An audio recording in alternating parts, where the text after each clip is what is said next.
Salve, meu querido, tudo em paz? Você está acompanhando a série Provérbios para a Vida. Aqui nós buscamos os princípios para gerir bem as finanças, a vida em direção à abundância, à prosperidade. Para que sobre dinheiro no final do mês e não sobre mês no fim do dinheiro e que você tenha uma vida alinhada ao propósito de Deus para você. Eu sou o Cadu Bacelar, planejador financeiro CFP, e você está na minha casa para a leitura de Provérbios, capítulo 22. A boa reputação vale mais que grandes riquezas. Desfrutar de boa estima vale mais que prata e ouro. O rico e o pobre têm isso em comum. O Senhor é o Criador de ambos. O prudente percebe o perigo e busca refúgio. O inexperiente segue adiante e sofre as consequências. A recompensa da humildade e do temor do Senhor são a riqueza, a honra e a vida. No caminho do perverso há espinhos e armadilhas. Quem quer proteger a própria vida, mantém-se longe dele. Instrua a criança segundo os objetivos que você tem para ela, e mesmo com o passar dos anos, não se desviará deles. O rico domina sobre o pobre. Quem toma emprestado é escravo de quem empresta. Quem semeia a injustiça colhe maldade. O castigo da sua arrogância será completo. Quem é generoso será abençoado, pois reparte o seu pão com o pobre. Quando se manda embora o zombador, a briga acaba. Cessam as contendas e os insultos.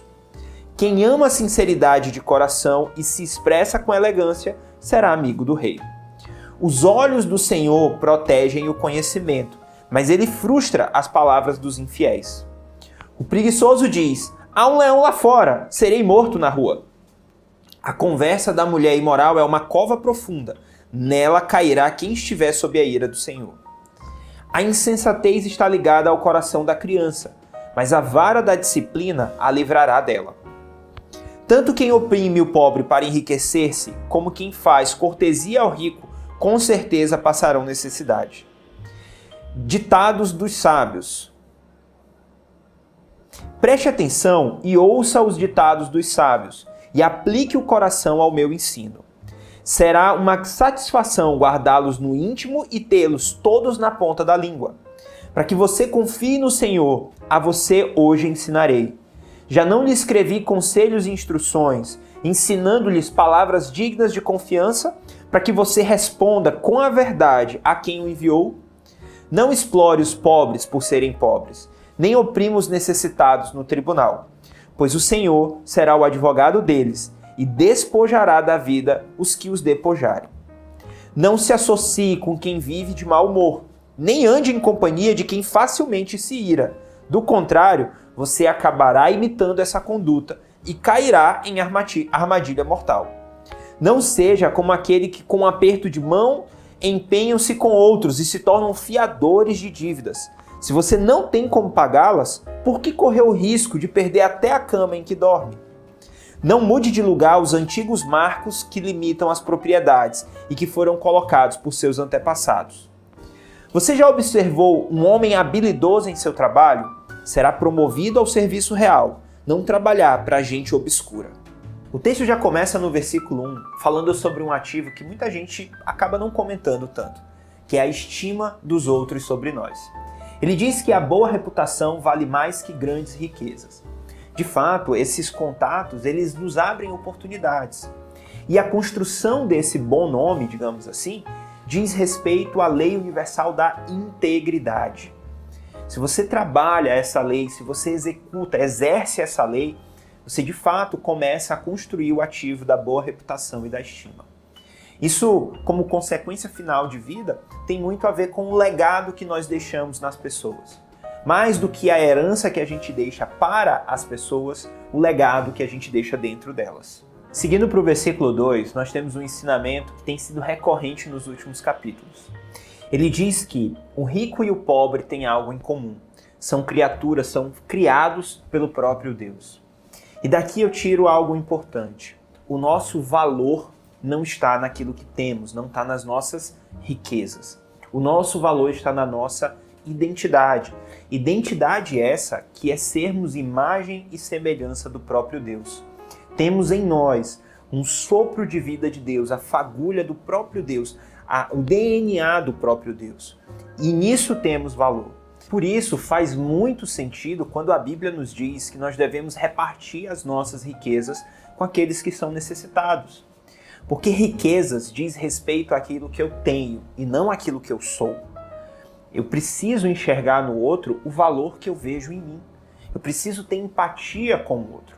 Olha o que a Bíblia nos diz no versículo 9 também. Quem é generoso será abençoado, pois reparte o seu pão com o pobre. Isso diz respeito a dar ao outro daquilo que eu tenho. Assim como não fazê-lo também nos traz consequências.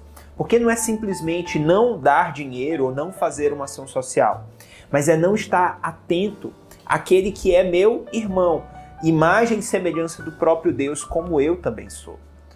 Então, a expressão de doação, de generosidade, é uma expressão de cuidado com aquilo que foi criado pelas mãos do próprio Deus.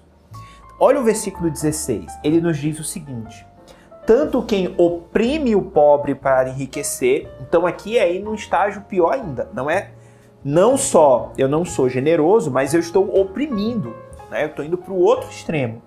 Como quem faz cortesia ao rico, com certeza passarão necessidade. Então aqui nós temos um juízo de Deus sobre aquele que dá valor ao que a pessoa tem e não à identidade, aquilo que ela é.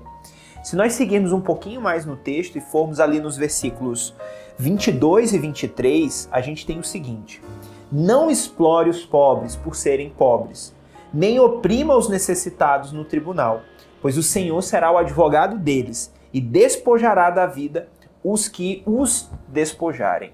Então, o Senhor vai agir em defesa daqueles pobres e vai dar como resultado exatamente a mesma coisa que foi feito contra eles. Seguindo para o versículo 3, nós temos que o prudente percebe o perigo e busca refúgio.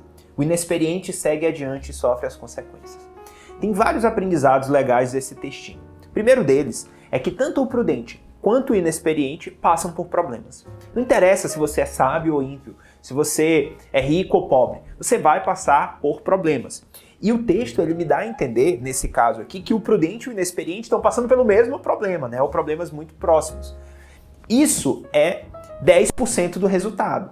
O que compõe 90% do resultado não é o que acontece ao seu redor, mas como você reage ao que acontece ao seu redor. Isso sim faz muita diferença. E cada pessoa vai reagir. E é exatamente como essas pessoas vão reagir que caracteriza se elas são prudentes ou se elas são inexperientes.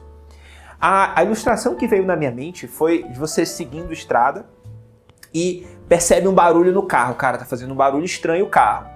O inexperiente, ele, pela pressa de chegar logo, de ter logo o resultado, ele pode dizer: não, dá, o carro tá bom, vamos lá, vai dar para chegar, quando chegar lá no final a gente vê o que é. Talvez o prudente ouça isso e veja: cara, a gente tá passando perto de uma cidade, vamos encostar aqui e dar uma olhada no carro rapidinho. Se for uma coisa simples, a gente já resolve. Se for uma coisa mais perigosa, a gente não corre o risco de ter um acidente ou do carro quebrar no meio do nada, no meio do escuro, sem sinal de celular, sem ter como pedir ajuda. Então, essa ilustração, ela reflete bem a atitude do prudente, do insensato ou do inexperiente. E a aplicação prática que veio na minha mente foi em relação a investimentos. Existem momentos onde o cenário está bem favorável, bem claro, visível, você tem uma previsibilidade do futuro que te dá um pouco mais de segurança para pisar no acelerador e investir mais em renda variável, por exemplo. Sempre respeitando o seu perfil, né, os seus limites, mas buscar um resultado um pouco melhor. Existem momentos onde a economia já não dá sinais tão claros assim, né, como se existisse uma neblina à frente. E aí é o momento de você pisar um pouquinho no freio. Porque uma perda de patrimônio, dependendo do momento de vida que você esteja, pode sim prejudicar o seu futuro financeiro. Agora eu te pergunto, você quer riqueza, honra e uma vida longa, próspera? Versículo 4 responde como que você consegue. A recompensa da humildade, do temor ao Senhor, são riqueza, honra e vida. A leitura que eu tenho é que aquele que é humilde busca sabedoria. E a Bíblia diz que o temor ao Senhor é o princípio da sabedoria. Então ele vai buscar no Senhor essa sabedoria. E buscando no Senhor e aplicando os princípios que Deus ensina, as consequências naturais é mudança de comportamento. Aquilo que fazia errado ou princípios que eram negligenciados começam a ser respeitados e colocados em prática. E aí a vida muda, porque se eu mudo a plantação, a colheita também vai ser diferente. E o resultado de uma plantação saudável é colher riqueza, honra e vida abundante. E na contramão disso, nós temos o versículo 5, que diz que no caminho do perverso há espinhos e armadilhas. Quem quer proteger a própria vida, mantém-se longe dele. A leitura que eu tenho disso aqui é que as colheitas, elas são coletivas. Se eu estou próximo de alguém que está plantando perversidade, coisas ruins, eu vou acabar colhendo junto com essa pessoa ou sendo atingido por essa colheita de espinhos, armadilhas e dificuldades. Por isso eu preciso gerenciar o meu contágio social. E essa colheita fica evidente no versículo 8. Quem semeia a injustiça, colhe maldade. O castigo da sua arrogância será completo. Não tem como esperar estar cercado de pessoas que semeiam injustiça e outras coisas ruins e acabar colhendo aquela vida, riqueza e honra que foi prometida no versículo 4. É incompatível uma coisa com a outra, quebraria a lei da semeadura. Por isso, no versículo 10, quando o texto diz: quando se manda embora o zombador, a briga acaba, a leitura que eu tenho disso é: quando eu me afasto de pessoas que plantam coisas ruins, eu acabo deixando de colher coisas ruins. E para fechar o entendimento sobre esse contágio social, essa gestão das pessoas que estão ao meu redor, olha o que a Bíblia diz nos versículos 24 e 25. Não se associe com quem vive de mau humor, nem ande em companhia de quem facilmente se ira. Do contrário, você acabará imitando essa conduta. Então nós somos a média das pessoas mais próximas de nós, porque naturalmente, pelo instinto que existe em nós de aceitação, de sermos aceitos numa tribo, num grupo, nós vamos começar a repetir o padrão das pessoas que estão ao nosso redor. Então, tome cuidado com as pessoas que cercam você. O versículo 6 começa uma série de versículos que vão falar sobre o ensino das crianças, dos filhos. Ele diz: instrua a criança segundo os objetivos que você tem para ela. A criança, ela é inexperiente, ela não tem discernimento, conhecimento e entendimento. Ela não é sábia. Ela pode ser engraçadinha, bonitinha, mas ela não é sábia. Ela não tem capacidade de escolher o que é melhor para ela. E infelizmente eu vejo muitos pais dando liberdade total para crianças muito pequenas decidirem o que querem comer, o que não querem comer, aonde querem ir, aonde não querem ir, o que querem vestir, o que não querem vestir e tantas outras decisões do dia a dia. Mas os pais é que detêm de fato os objetivos, é que têm a capacidade, o discernimento, o entendimento, o conhecimento e a sabedoria para definir aquilo que é melhor para a criança. E o versículo 15, ele corrobora com isso quando diz que a insensatez está ligada ao coração da criança. A criança não tem sabedoria, não tem discernimento, não tem entendimento das coisas. E ela tem a raiz do pecado no coração, desde bebezinha ali chorando, esperneando para ter algum brinquedo ou para não dividir o brinquedo com o coleguinha. Por isso os pais precisam ser aqueles que vão conduzir, quando necessário, usando da disciplina. Porque nós disciplinamos aquele a quem amamos. A disciplina é um instrumento para conduzir essa criança para a maturidade, para a sabedoria. O versículo 7 diz: o rico domina sobre o pobre. Quem toma emprestado é escravo de quem empresta. Duas lições que eu acho importantes quando eu li esse texto. Primeira delas: imagina que o próprio Deus manda um anjo e diz: meu filho, eu quero que você vá ser missionário na África. E aí você olha para a sua condição financeira, olha para o anjo e diz: eu quero muito ir, mas eu tenho parcela da casa, parcela do carro, não sei quantas compras no cartão de crédito, e se eu parar de trabalhar, tudo isso eu não consigo pagar. No final das contas, quem teve a decisão, quem teve o domínio das suas escolhas ali? Deus, que mandou o anjo para dizer para você ir, ou o banco, as suas dívidas e o dinheiro? Por mais que você quisesse ir, você não conseguia ir. Essa mesma situação acontece, por exemplo, com alguém que trabalha num banco, mas é apaixonado por gastronomia. E de repente surge uma opção, uma oportunidade de abrir um negócio naquilo que ele ama tanto fazer.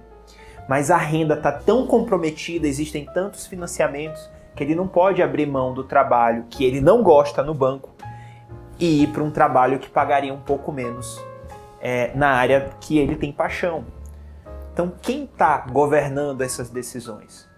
O dinheiro ou a paixão, o desejo, aquilo, o propósito que foi colocado por Deus no coração dele? É isso que acontece. Por isso que quem compromete a renda e tem tantos empréstimos acaba se tornando escravo, porque as suas decisões começam a ser movidas por onde paga mais ou por onde eu consigo economizar ou fazer algum tipo de negócio.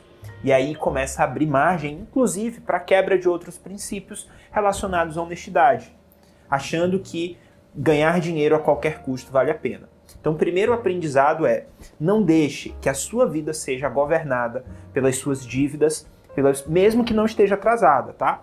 Mesmo que sejam só parcelamentos. Não comprometa a sua renda ao ponto de que a sua vida dependa desse tipo de decisão. O segundo aprendizado que eu quero trazer para você, ainda sobre essa questão de empréstimos, está um pouquinho mais na frente, nos versículos 26 e 27. Ele diz o seguinte: não seja como aquele que, com um aperto de mão, assinatura de um contrato, empenham-se e se tornam fiadores de dívidas. Se você não tem como pagá-las, por que correr o risco de perder até a cama em que dorme? E aqui tem uma coisa, tá? Imagina que alguém precisa que você seja fiador. Se você não tem condição de perder esse dinheiro, que seja um empréstimo de 3 mil reais. Cara, se a pessoa não tiver 3 mil reais, eu tenho 3 mil reais que eu posso dar para ela, isso é uma coisa. Aí eu posso até ser fiador. Por quê? Caso aconteça algum problema e eu tenha que pagar a conta, eu não só tenho o dinheiro, como já tenho a predisposição no coração de que isso não vai afetar em nada o meu relacionamento com ela. Eu vou dar esses recursos para ela. Então, se eu tenho condição de fazer isso, aí ok, eu até posso ser fiador. Agora, se eu não tenho condição disso, ou se eu até posso pagar a conta, mas eu sei que isso vai gerar um ranço e que vai quebrar o meu relacionamento com ela, aí é melhor não ser fiador. Porque quando você se torna fiador, você também se torna escravo dessa instituição e dessa relação de consumo das três partes. O versículo 13 ele é quase que uma piada, né? Porque ele vai falar: o preguiçoso diz, há um leão lá fora, serei morto na rua, né? É uma desculpa inaceitável.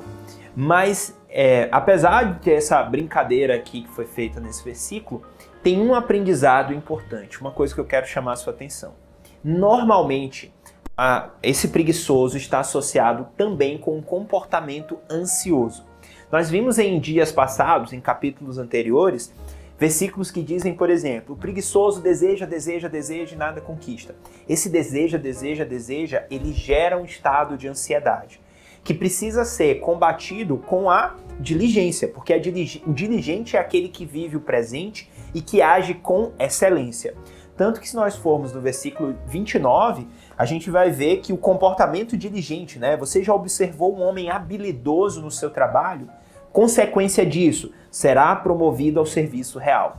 Então, se eu coloco a mão na massa, eu alivio a ansiedade por viver, por colher resultados. Agora, o preguiçoso que não colhe resultados fica sempre na esfera das ideias, está sempre pressionado pelo futuro e, portanto, com medo do que pode acontecer quando ele pisar, colocar o pé fora de casa. Por isso essa brincadeira, tem um leão lá fora, eu vou ser devorado. Ele nem viu o leão e mesmo que exista, não é certeza que ele vai ser devorado. Então é um comportamento que denota ansiedade e eu comumente vejo pessoas preguiçosas relacionadas com um comportamento ansioso. Os versículos 17 até o 21 funcionam como uma breve introdução de como se fosse um novo capítulo dentro do livro de Provérbios, né? Esses provérbios vão até o capítulo 24, no versículo 22. E para essa introdução, eu achei interessante o versículo 18, que diz que é uma satisfação guardar esses provérbios no íntimo e tê-los todos na ponta da língua. Guardar no íntimo sugere para mim ter isso fixado na nossa mente, no nosso coração, na nossa identidade. E ter na ponta da língua sugere algo que eu estou falando com frequência. Porque a gente acaba lembrando daquilo que a gente está vivenciando e daquilo que a gente está falando. Então, se eu tenho algo na ponta da língua, é porque eu estou me empenhando em memorizar ou estou executando isso regularmente. E seguindo nos versículos que estão após essa introdução, é interessante notar quantas leis universais do dinheiro são tratadas aqui. No versículo 22 e 23, ele fala sobre a lei universal da justiça. O versículo 24 e 25 fala sobre a lei universal de buscar mentores, desse contágio social. Os versículos 26 e 27 falam sobre a lei universal de não tomar empréstimos. O versículo 28 sobre a lei universal da honestidade e o versículo 29 sobre a lei universal da diligência. Então, a gente já começa bem essa nova série. Nós vamos continuar amanhã na leitura de Provérbios, capítulo 23. E assim a gente encerra o nosso devocional de hoje. Eu quero ouvir o que Deus falou ao seu coração, o que mais te chamou a atenção. Comenta aqui embaixo, vai ser muito bom interagir com você. Lembra também de se inscrever no canal, deixar o teu joinha, ativar o sininho de notificações e compartilhar esse vídeo, fazer dessa mensagem uma corrente do bem. Você também vai me encontrar lá no Instagram, no @CaduBacelar, e no Facebook com @CaduBacelarFinanças. Desejo que Deus te abençoe e até o próximo vídeo.